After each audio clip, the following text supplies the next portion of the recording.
नमस्कार, नानीज गवन किचन मध्ये तुमचं खूप खूप स्वागत। आज बनवूया साबुदाणा खिचडी।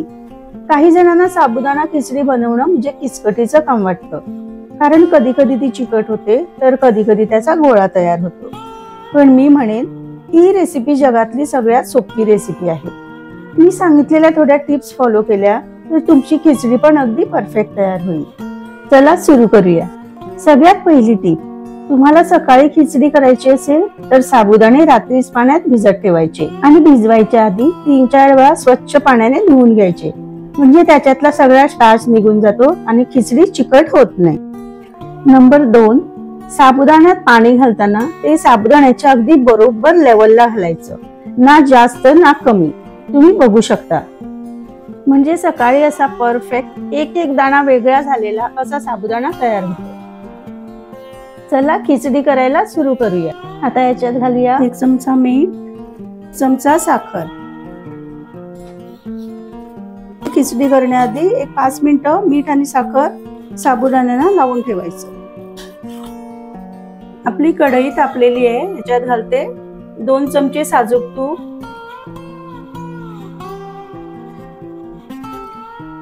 आणि याच्यात हे बारीक तयार करून ठेवलेल्या बटाट्याच्या फोडी थोड्याशा फ्राय करून घेऊया।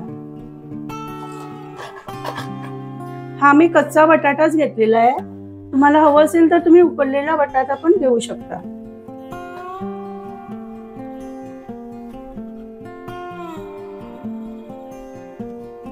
हे आपले बटाट्याचे चिप्स तयार आहेत, काढून घेते।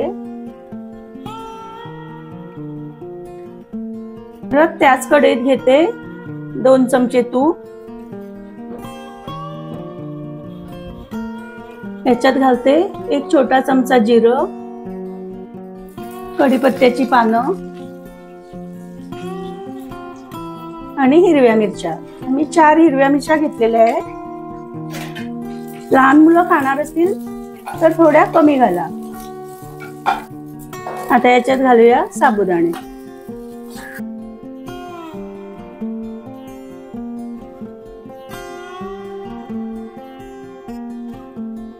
ते शेंगदाण्याचं कूट, हे मी 1 वाटी शेंगदाणे घेतलेले आहे आणि मिक्सरला फक्त 1 राऊंड करून घेतलेला आहे। तर घालते आपण तयार करून घेतलेले बटाट्याचे चिप्स।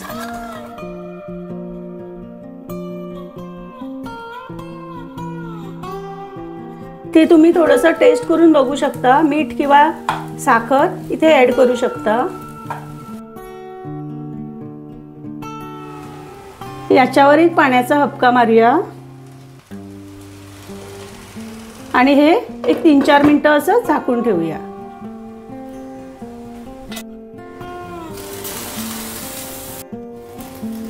तुम्ही बघू शकता आपले साबुदाणे किती छान फुललेले आहेत।